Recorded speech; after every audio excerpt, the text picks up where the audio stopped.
सुप्रभात. जय जय रामकृष्ण हरी. 365 दिवसांच्या प्रवचन मालिकेतील आजचा दिवस 194. आजचा भाग देव आणि नाम हे भिन्न नाहीत. आपल्या अनुभवाला येईल तेच खरे असे जरी असले तरी आपण त्याप्रमाणे वागतो का? पुष्कळ गोष्टी वाईट आहेत हे आपल्याला अनुभवाला येते, परंतु त्या करण्याचे आपण टाळतो का? हाच तर आपल्यातला दोष आहे. थोर पुरुषांचे मात्र तसे नसते. त्यांना अनुभवायला आले तर त्यांनी आचरणात आणून दाखवले आणि म्हणूनच ते संत पदवीला पोहोचले. खरोखर संतांचे आपल्यावर केवढे उपकार आहेत. जगातले सुख हे खरे सुख नव्हे, दुःखाने सुखाचा घेतलेला केवळ वेश आहे तो, असे तेव्हा ज्यांना अनुभवास आले तेव्हा त्यांनी त्या सुखाकडे पाठ फिरवली आणि खऱ्या सुखाच्या शोधाला ते लागले.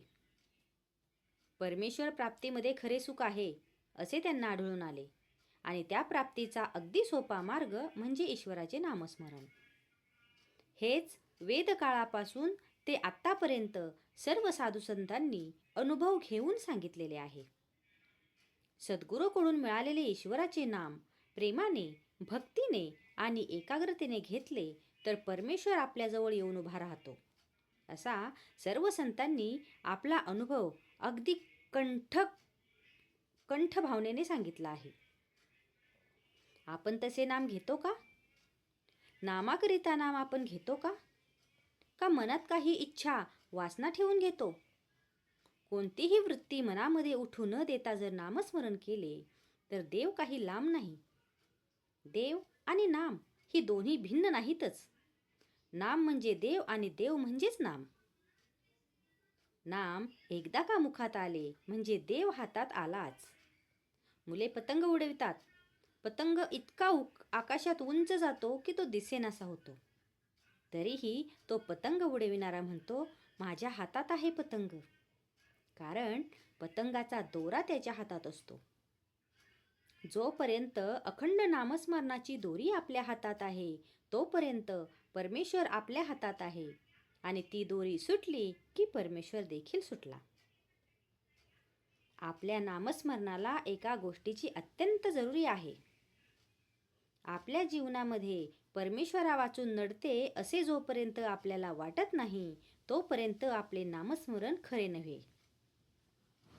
परमेश्वरच आपल्या जीवनाचा आधार, त्याशिवाय आपण जगू शकत नाही अशी वृत्ती बांधल्यावर होणारे नामस्मरण तेच खरे नामस्मरण. आपली स्थिती तर अगदी याच्या उलट आहे. परमेश्वरा वाचून आपले कुठे अडत नाही अशा वृत्तीने आपण जे नामस्मरण करतो मग परमेश्वर तरी कसा धावून येईल? परमेश्वराचे नाम हेच आपल्या जीवनाचे सर्वस्व समजून नाम घेतले तर जीवनाचे सार्थक झाल्या वाचून राहणार नाही. नामाने भगवंताची प्राप्तीही होणारच ही खात्री असावी. अशा नामालाच निष्ठेने नाम असे म्हणतात. भक्त, भगवंत आणि नाम ही तिन्ही एकरूप आहेत. जेथे नाम आहे तेथे भक्त आहे आणि तेथेच भगवंत देखील आहे. आजचा हा भाग तुम्हाला कसा वाटला हे कमेंट करून नक्की सांगा. कमेंटमध्ये लिहा जय जय रामकृष्ण हरी. आणि अशाच अधिक माहितीसाठी आजच ब्रह्मांड नायक चॅनलला सबस्क्राईब करा आणि जास्तीत जास्त लोकांपर्यंत ही माहिती पोहोचवा.